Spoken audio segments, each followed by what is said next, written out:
Great Nick came last night. Obviously came up a little bit short, but proving once again the New York Knicks can play with anybody in the NBA. We're not going to spend all day bitching about the referees because that bores the hell out of me. We're not going to try to overturn the replay rules because that bores the hell out of me. We're just going to acknowledge this. The New York Knicks played a good basketball game last night.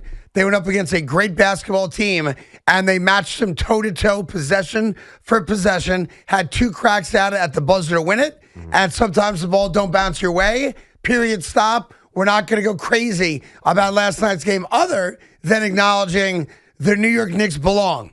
The New York Knicks can play against anybody thus far other than the Detroit Pistons, but when they're on their game and when Cat's giving you 17 and 17, albeit on only 8 shots and not a single three-point attempted, the New York Knicks can beat everybody in basketball. Good afternoon, Big Mac. How are you, kid? I'm doing well, Craig. Yeah, and between that and yesterday's stat about their record against top 6 teams, I think that is kind of the feeling coming out of this. I think most Knick fans feel that way coming out of this game. It's a game where Jalen Brunson didn't shoot well at all. They have a terrible first half offensively. They find it, big 40-point quarter in the third, and find their way and still make a game of it despite. And now look, they were missing a couple players too. They weren't at full strength, right?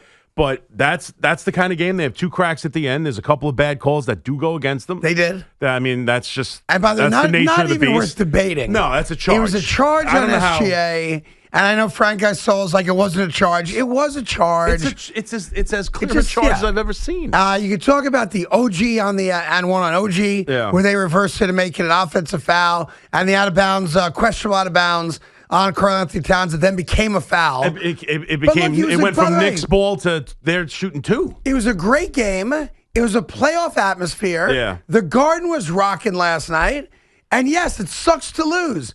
But the Knicks proved something last night on the second end of a back-to-back. Now, I think Oklahoma City had the same thing. I don't think they were like well rested. Yes. So on the back end of a back-to-back, the New York Knicks played a good basketball game. Like you don't have to bitch and moan and cry after every loss. I was upset we lost. It's a frustrating but I thought the loss. Knicks did a good job. I'm good with it. They played a good game, and unfortunately, this is what it comes down to. I know it gets tiresome saying it over and over again, but they have kind of become. It's a make or miss league, and the Knicks are a make or miss team. Yes, because they shoot a lot of threes. When they shoot when they hit their shots, they win. Yeah. When they don't, they don't. And Jalen Brunson, 5 for 18 from the floor, to have a shot at it in the final seconds, that's pretty good considering how he played. Agree 100%. And by the way, Karl-Anthony Towns, who's the best three-point shooting big man in basketball, did not attempt a single 3 last night. But if you watch that game, he had a really good game. Yeah. 17 rebounds and 17 points. Karl-Anthony Towns came to play last night. I know he only took 8 shots.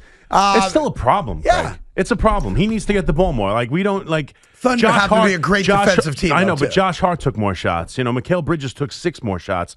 OG Anunoby took 7 more shots. Like, he also fouled out. He also fouled out. That is fair. So I get it. He played 33 minutes to there. Josh Hart played 25 minutes to his 33 and put up 3 more shots. Fair enough. Like, I'm not saying... I agree with you. I think if you watch that game last night, I don't come away from it saying Karl-Anthony Towns wasn't invested. Karl-Anthony Towns didn't play a great game. Karl-Anthony Towns had one of his mind somewhere else kind of games. He didn't. He played very well, and he's had a really good stretch of basketball. But still, I can't help but think, man, why aren't you putting up threes? Why are there no threes from Karl-Anthony Towns last night? Why is he only putting up 8 shots? Why, when he is on a stretch of his best basketball, does he not have more of a...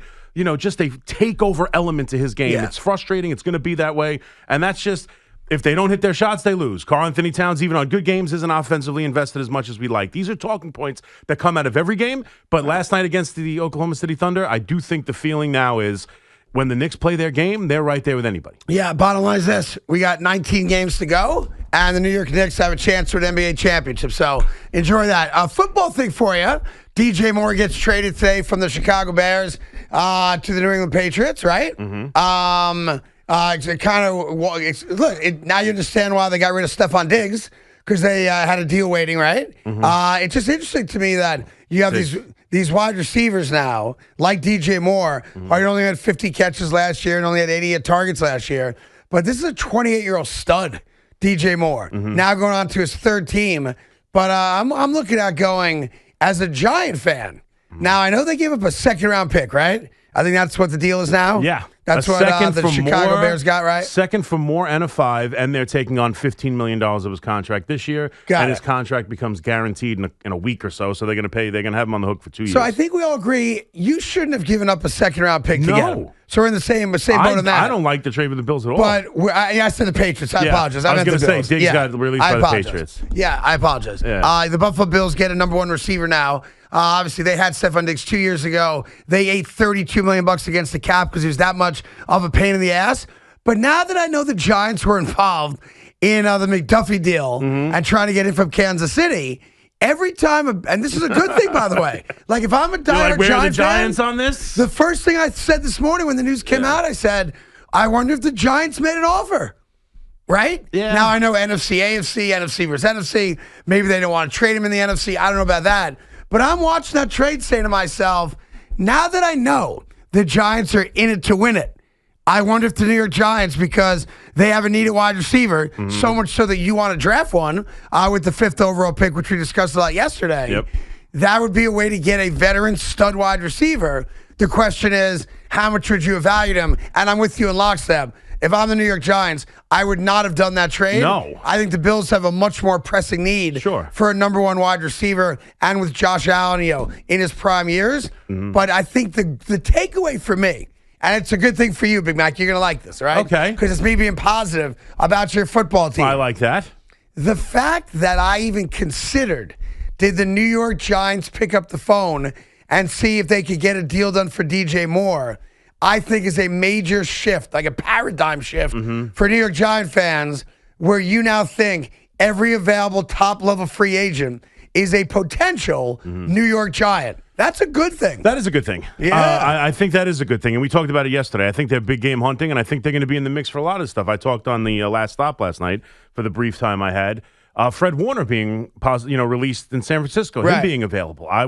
These are the kind of impact players that I would expect. Now those names get released instantly. Hey, Giants need a linebacker, one of the best in the NFL. There's a connection. Bang. We are looking at the Giants for any of these, but this one in particular, we would have a different show today if the Giants traded for more and gave up a second-round pick. In a negative light. In a negative light. You would be upset about that. I would be very upset about that. So if they get a stud wide receiver, who's 28 years old. Is he a stud wide receiver? I think he is. He had 50 receptions last year. He played every single game. 682 yards in a pass-happy offense. I know. But Caleb Williams stunk for a lot of the year until the fourth quarter in some games. And he scored a touchdown in the playoff game, so he's kind of a big game player, and he's been a dynamic wide receiver. Like last year, 140 targets, 98 receptions. He had 1,300 yards his first year in Chicago. And I know for Brady, obviously, he spent some time in Carolina with him, so he knows him a little bit. And they have a Hall of Fame level quarterback. Right. I'm high on Jackson Dart. He's not Josh Allen. I don't expect him to ever be Josh Allen. But we understand Josh Allen needs wide receivers, and they're in a win now mode. So I think it makes a little more sense for them. It definitely makes sense for the Bills. For the Giants, I would hate this. I don't know what he is. He seems uninterested at times. Yep. Right? Well, pardon me. There's that one play 2 years ago where Caleb's scrambling all over the field. Right. And no joke, you can look it up. Yeah. DJ Moore walked off the field and sat down on the bench in the middle of the play because he thought the ball wasn't going to him. Yeah. So I'm not saying he's the greatest guy or teammate. I don't know, but I think he's a very good wide receiver, and I'm with you. A second-round pick for DJ Moore, 28. I wouldn't have $15 million for the next couple years. You would have been upset about that. I would have been very upset about that. I would not have been happy if the Giants traded a second-round pick for DJ Moore. Got it. And paid him $15 million. But I do appreciate the idea that anytime something significant happens, anytime a name gets released, right? I heard Evan earlier, you mentioned he was talking about the Knicks game. I also heard him talk about Maxx Crosby. Right. There's some thoughts that the Raiders are starting to realize. Yeah, apparently Bears and Cowboys are making a big push, are heavy on it, but where are the Giants? Right? Giants can get rid of Thibodeau.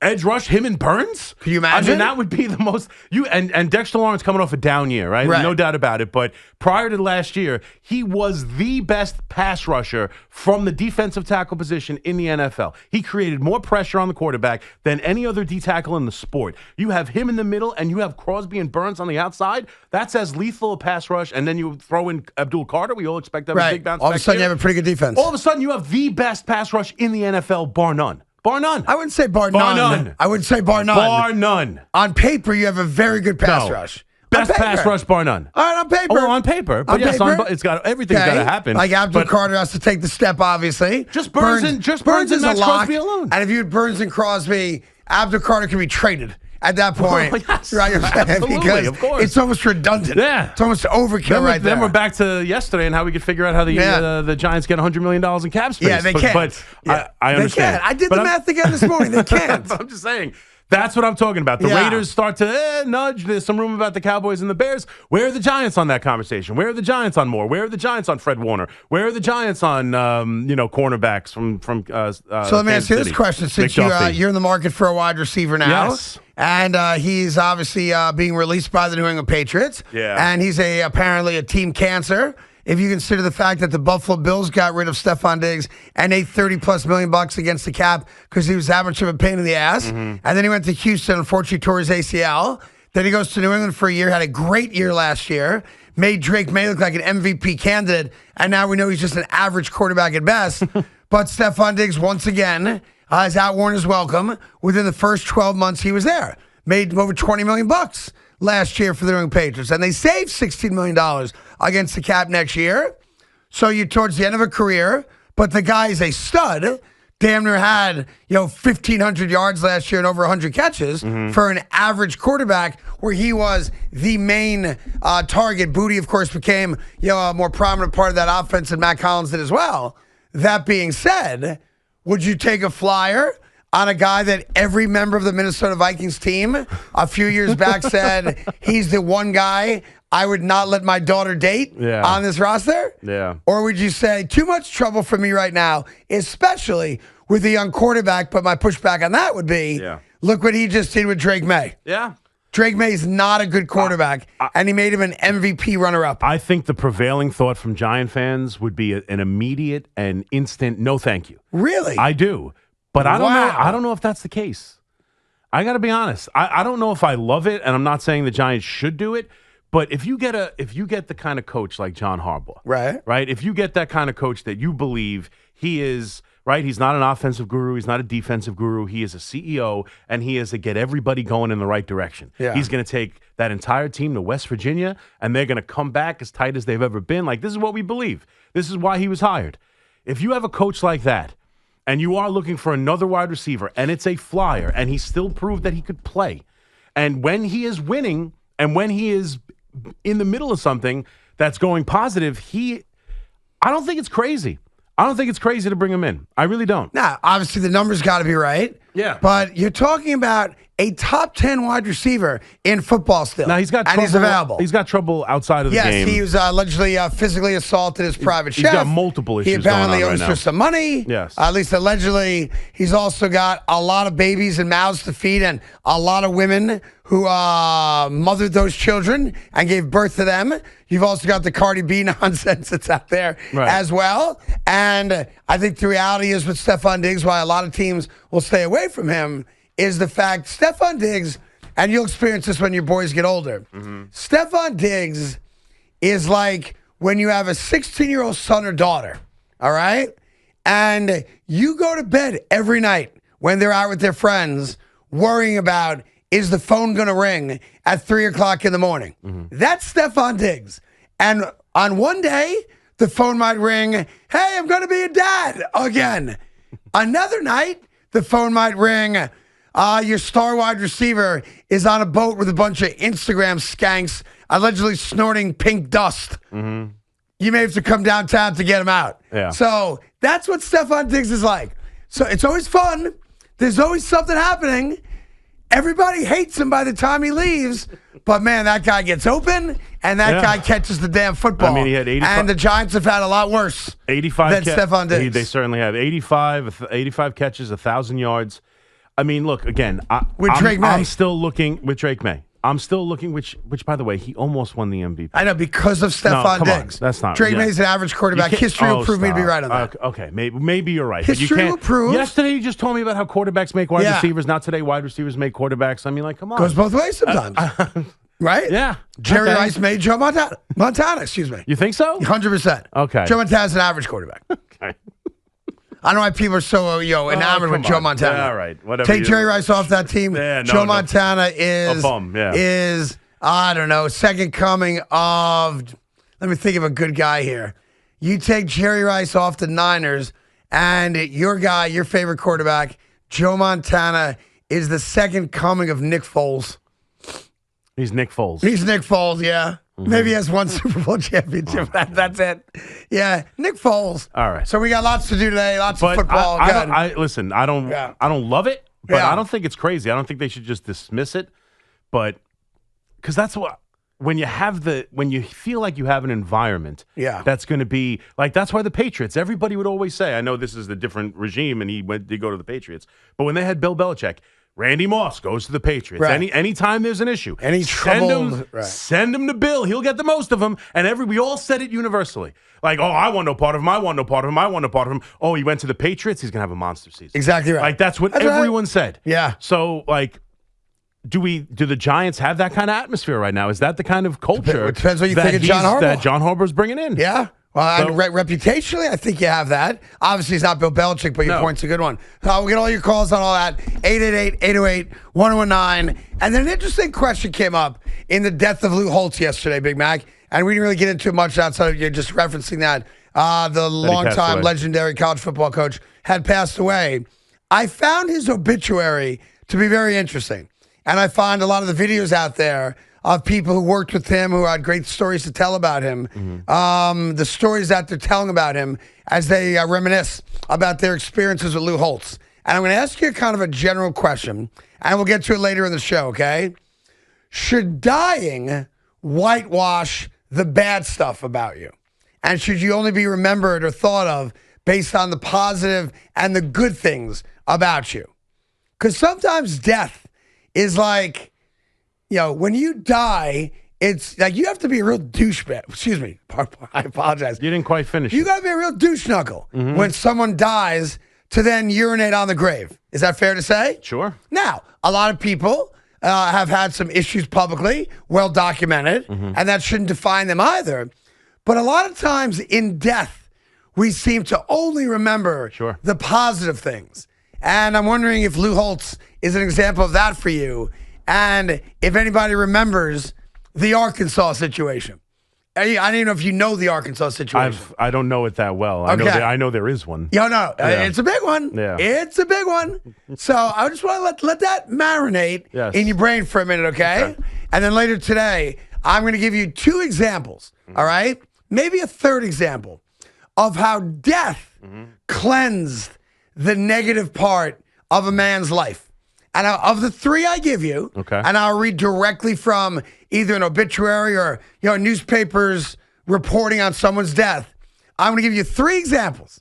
And I want you to tell me if you think they are fair representations of the lives these 3 men lived, okay?